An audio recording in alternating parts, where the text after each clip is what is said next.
Hello अस्सलाम वालेकुम। तो आज की वीडियो में आपको एक्सरसाइज 1.6 सॉल्व कराऊंगा और matrix inversion method and grammar rules के थोड़ी इंट्रोडक्शन दूंगा। चलिए स्टार्ट करते हैं। तो आप ये matrix inverse rule and grammar rule use इसलिए होता है क्योंकि जब आपको कोई लीनियर इक्वेशन दी होती है इस टाइप से, तो इनका जो सोल्यूशन निकालना होता है, मतलब एक्स एंड वाई की जो वैल्यू निकालनी होती है, उसके लिए हम ये matrix inversion method and grammar rule इस्तेमाल करते हैं। तो आपको इस मेथड के थोड़ी बेसिक मैट्रिक्स इन्वर्स की पहले बेसिक समझाता हूँ। तो सबसे पहला स्टेप ये होता है कि पहले तो आपके सामने देखिए मैट्रिक्स है, मतलब इक्वेशन लिखी हुई है, दो लीनियर इक्वेशन।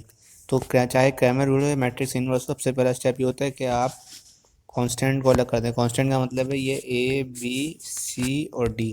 तो मैंने क्या किया, ए बी सी डी इसको अलग कर लिया। नेक्स्ट में उसके बराबर में ब्रैकेट डालते हैं। अब जो निकालना है तो हमें अननोन क्या है इसमें, एक्स और वाई, तो वो दिख दिया। देन इक्वल टू का सेंस मेरी जगह नहीं है, यहाँ लिख रहा हूँ। और जो आपके पास इक्वल टू के राइट हैंड साइड पे वो लिखना है, तो मतलब 10 and 11। सही है। अब आपको एक्सरसाइज करवा जाता हूँ। तो जैसे आपको अपने सामने ये इक्वेशन नज़र आ रही है, तो इसका पहले मैंने मैट्रिक्स अलग कर लिया, मतलब जो कांस्टेंट है, फिर वेरी अननोन जो है वो निकाल लिया, और जो राइट हैंड साइड पे है वो लिख दिया। ठीक है। नीचे फिर आपने क्या किया नेक्स्ट स्टेप में, अब जो मैट्रिक्स इन्वर्स है उसका क्या तरीका होगा। अच्छा, तो आप जो है इसको कंसीडर कर लें ए ए इसको कंसीडर कर लें, अगर ये अननोन है जेड, और इसको कंसीडर कर लें वाई।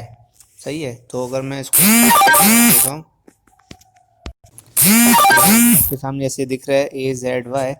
तो मुझे अगर जेड निकालना है तो मैं क्या करूँगा, Z equal to Y upon A, और उसको थोड़ा और सॉल्व करूँ तो ये बन जाएगा Z equal to A inverse Y.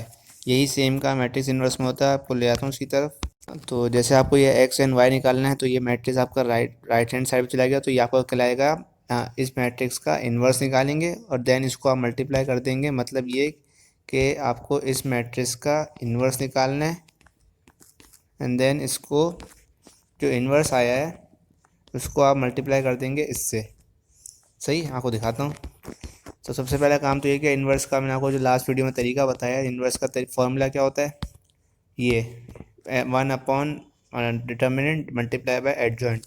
तो डिटर्मिनेंट निकालने का तरीका क्या है, 2/2 का, जैसे लास्ट वीडियो में बताया कि आपके पास अगर ये जो टर्म है इनको मल्टीप्लाई किया, देन माइनस को मल्टीप्लाई किया, सॉरी,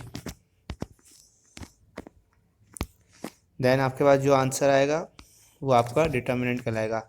मतलब पहले मल्टीप्लाई किया, देन आपसे माइनस कर दिया। तो जैसे इसमें जो है वो डिटर्मिनेंट आपके पास आया है 10, और ये नॉन इक्वल टू ज़ीरो है, इसका मतलब क्या है, नॉन सिंगुलर। देन आपको दूसरी चीज़ क्या निकालनी है, एडजॉइंट। एडजॉइंट का तरीका क्या बताया था आपको, कि इन दोनों की जो है वो आपस में जगह रिप्लेस हो जाती है एंड इन दोनों की साइन चेंज हो जाती है। तो वो काम भी आपने कर दिया। मतलब पहले तो आपने डिटर्मिनेंट निकाला, देन एडजॉइंट निकाला, तो ये डिटर्मिनेंट आया, ये एडजॉइंट आया, और देन इसके साथ आपने मल्टीप्लाई कर दिया।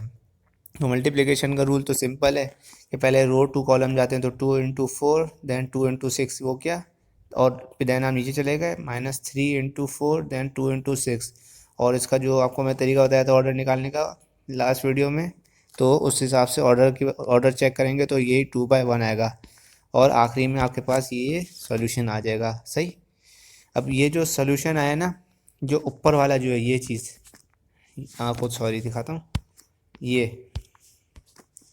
ये एक्स है, और ये जो दूसरा है ये वाई है, और इस तरह आपको अननोन मालूम हो गए। अच्छा, अब ये नेक्स्ट क्वेश्चन है, ये ऊपर आपको दिख रहा है। इसमें आपको मैंने क्या तरीका, पहला तरीका होता है कि पहले तो आपने मैट्रिक्स को अलग कर लिया, और देन अलग करने के बाद आपने क्या किया कि इसका पहले डिटरमिनेंट चेक किया। डिटरमिनेंट आपका इक्वल टू ज़ीरो आ गया। इक्वल टू ज़ीरो आ गया, इसका मतलब क्या है कि इसका सॉल्यूशन पॉसिबल नहीं है। सही है। हम नेक्स्ट पे चलते हैं। अच्छा, नेक्स्ट में जो है आपको वर्ड प्रॉब्लम दी हुई है, तो इसमें भी कोई इशू नहीं है। इसमें वो सबसे पहला काम क्या बोला, the length of the rectangle is 4 times it's with. मतलब क्या है कि जो फोर, मतलब जो लेंथ है अगर उसको 4 गुना कर दें तो वो विथ के बराबर हो जाती है। तो यही चीज़ दिखाई। अगर आप सपोज कर लें लेंथ जो है वो आपका वाई है और विद एक्स है, तो एक्स इक्वल टू 4y हो गया, और आप देन 4y को लेफ्ट साइड पे ले गए तो x - 4y, तो ये आपकी इक्वेशन 1 बन गई। सही। नेक्स्ट में क्या है आपके पास, पैरामीटर आपको गिवन है 150।